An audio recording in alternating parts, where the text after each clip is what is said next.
Vegas, I guess.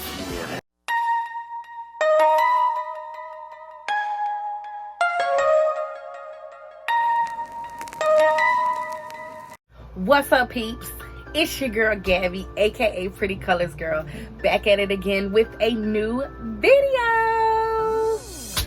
So, I want to welcome you guys to the first ever Movie Mafia Monday, a new series on my channel where I review and commentate on movies, you know, just all things movies. So we're gonna have cult classics, art and exploitation films, B movies, and my personal favorite, nostalgia movies. So if you guys like to hear people talk about movies, then be sure to click that subscribe button so you don't miss a single upload. Today we're gonna talk about Cool.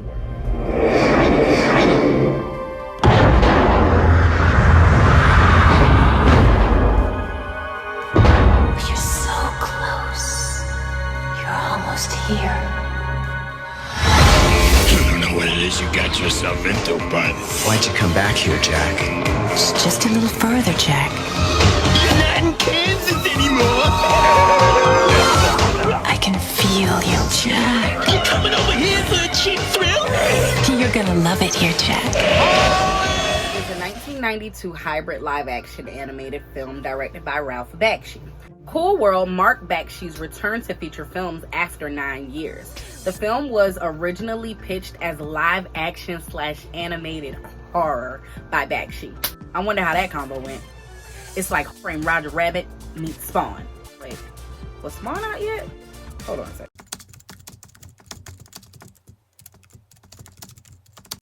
Spawn came out in 1997, never mind. Okay, so the screenplay was rewritten behind Bakshi's back by Michael Graves, Mark Victor, and Larry Gross. That's cool.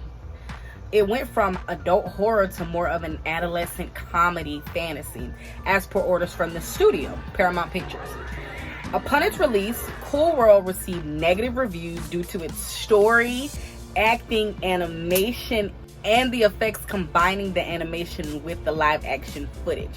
The film was a $28 million production that only brought in $14 million, making it a box office bomb. Since then, it's now regarded as something of a cult classic and has found its own avid audience of fans.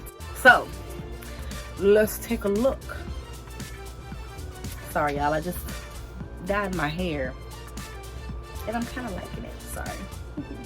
The movie opens in 1945 Las Vegas, where families are at the airport waiting for their loved ones who are coming home from the war. There we see our main character, young Brad Pitt, Frank Harris, greeting his mom, who looks like such a sweet lady. He shows her that he just got a new motorcycle with poker money. She tells him to be careful, and then he tells her to hop on so they can go for a ride. Now, she done told him like 6 times that she ain't done with dinner, right? You just got home from the war, boy. If you don't sit down and eat this dang on food, we can go for a ride later, okay? But nevertheless, she's a sweet lady. So, watch this, man. No hands.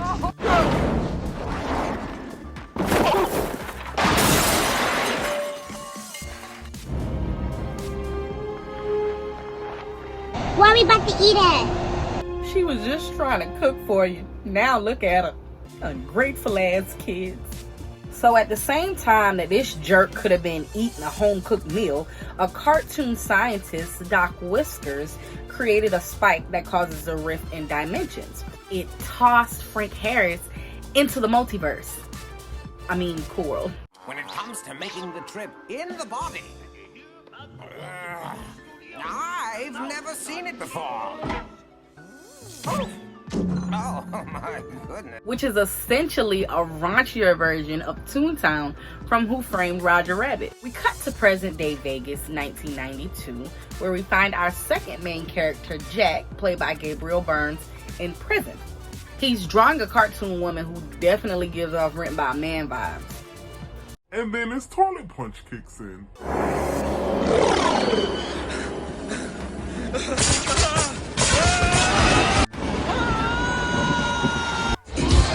I'm waiting for you, darling.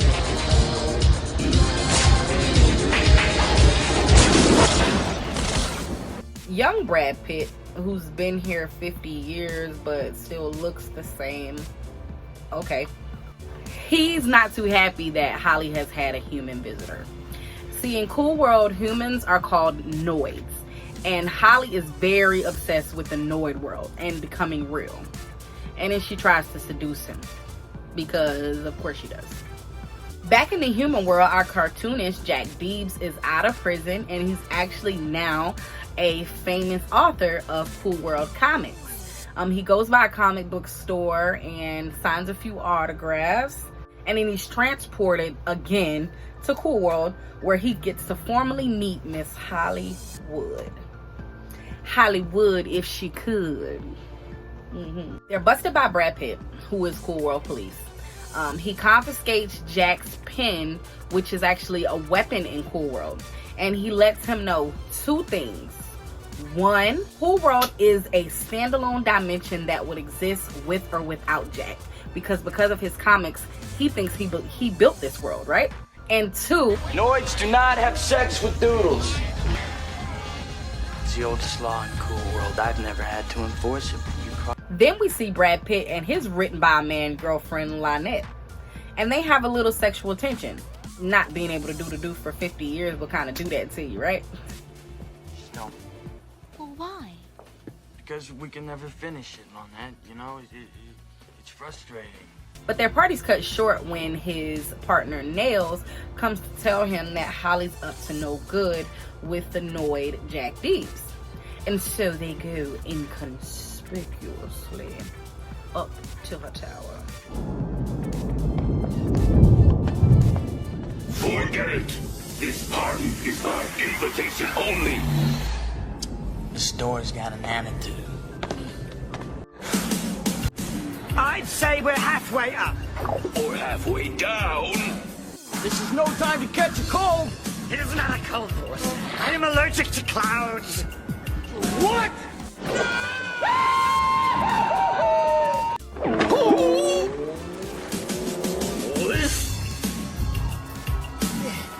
And once they get there, Holly also has no problem with giving him a piece of her mind. You want to know what it is about you that really kicks my ass, Harris? How about my foot? Then Holly and Jack Deebs do the nasty while being watched by some pervy ass cartoons. Was it good for you? It wasn't what I expected. Doing a deed with Jack Deebs turns Holly human. Wow, Kim Basinger is beautiful, man. She did not look like this in the movie I got introduced to her in. Shit! What's the matter? We're being evicted. God damn it! But then again, she don't look like that now either. She went from, I'm hot and never having children, ungrateful ass kids. Them kids. So Nails gets a tip that Holly made it with Jack Deebs. Man, it's 90s lingo. And they're crossing over to the human world. When Nails catches up to Holly by himself and tries to stop her, she sucks him into Jack Deebs' pen. Oh, he's definitely dead and not coming back, right? Right. But seriously though, how would you kill a cartoon? You know, Jack and Frank, excuse me, Young Brad, they always talk about erasing the toons. But as we found out, Jack didn't even create Cool World. He only envisions it. How would you actually get rid of it? So Holly makes it to the Noid world, and the first chance she gets, she kicks Jack to the curb. You gotta slow down, okay? What do I want to slow down for? I'm gonna get everything I ever wanted. Gentlemen, Furblons. But something's wrong, and they both start glitching, going from cartoon to human to cartoon to human. Meanwhile, in Cool World, Jack just found out everything that's been going on and decides it's best for him to cross back over to the human world, which he hasn't done in 50 years. What? He's still young? But he got the wounds from the car crash 50 years ago. I digress. He lands in Jack's living room, which I'm assuming is the portal now because of his obsession with drawing them. This third act is something else, y'all. What are you doing here, Harris? I'm taking you and the bimbo back. You screw us all for a piece of ass, and you've had it with me. Where is she? What's happening, Jack? I hate your house again. Remember when we came over earlier? I wasn't imagining things. All right, Jack.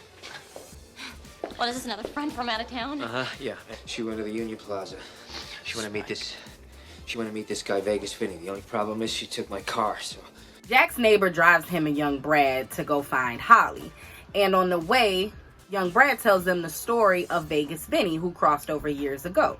Holly actually finds him and pops him with a pen for trying to stop her. This girl just out here committing genocide.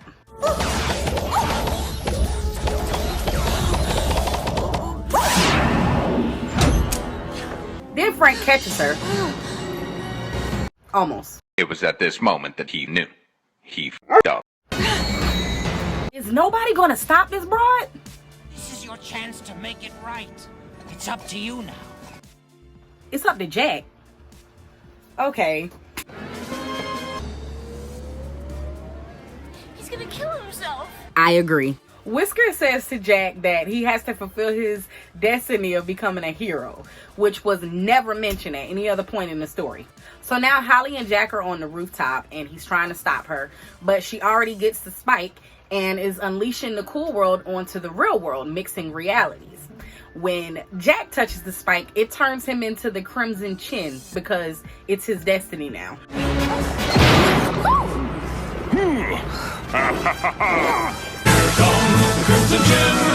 Oh, please.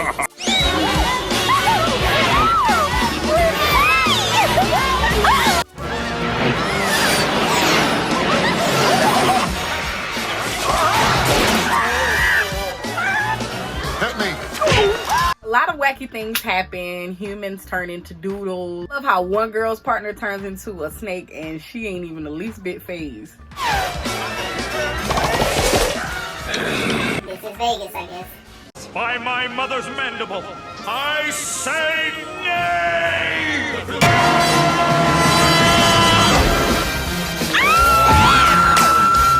During all the commotion, Holly dropped Jack Deeb's pen, and now Nails is back. Told you. So Doc Whiskers and Nails takes Frank back to Lynette so she can see him and grieve in peace. Was she a doodle when she aced him? Sort of. Oh, what? So what? Oh, so what? Well, what happens to noids who traffic in the cool world, Nails? When they get killed by a doodle, they become a doodle themselves. Hot dog. Dig it. Dig me. And even Holly and Crimson Jack have a happy ending. What a beautiful landscape. Let's see. We can put the house over here, the studio over here. I'll still draw, of course. We'll raise children over here. I'll fight crime over there. Oh, we're going to be deliriously happy, honey poo. Pencil dick. And all is right with the cool world. This movie was chaotic, fun. It didn't make sense at times. But I mean, you know, I feel like that's kind of the fun of these movies where you mix animation and live action. You know, it's not gonna make that much sense because mixing animation and live action don't really make sense in the first place because it's not real.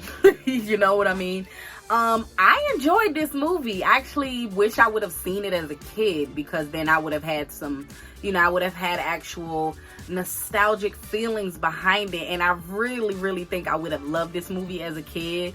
Watching it now as an adult, it definitely, like, there's a lot of things that I see that I'm like, okay, I see why people didn't like this movie. But you know, if I would have seen this as a kid, and I've seen way worse stuff as a kid, y'all. I grew up in the 90s. Parents were a little more lenient. I would have really enjoyed it. I could have seen me watching this movie on repeat, like, honestly. Like I told y'all in the beginning, they kind of took Bakshi's vision and completely changed it without his knowledge.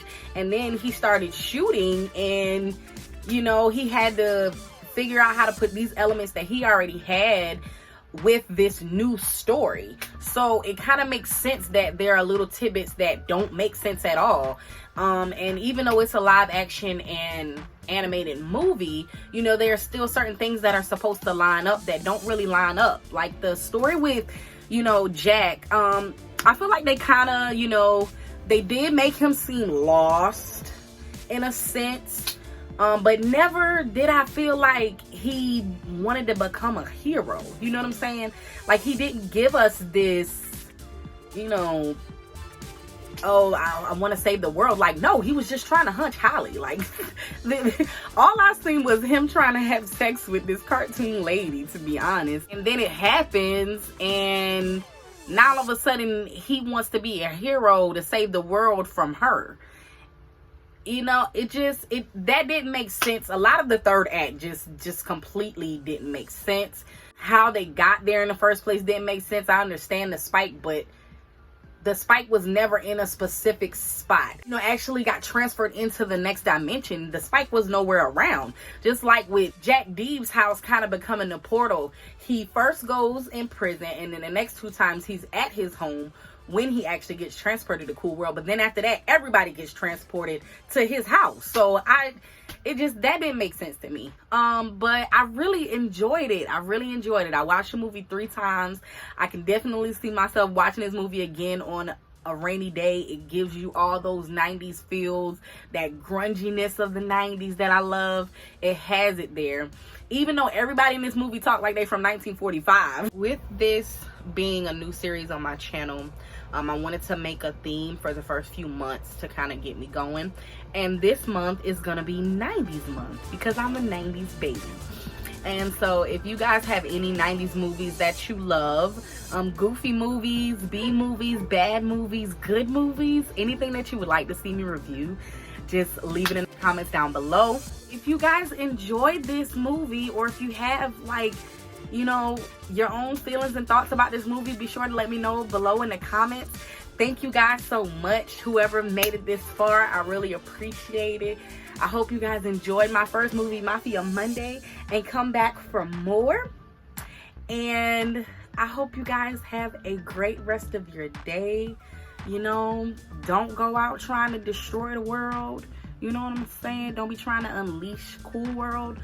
Nah, that can't really happen. But yeah, y'all know what I'm saying. Anyway, peace.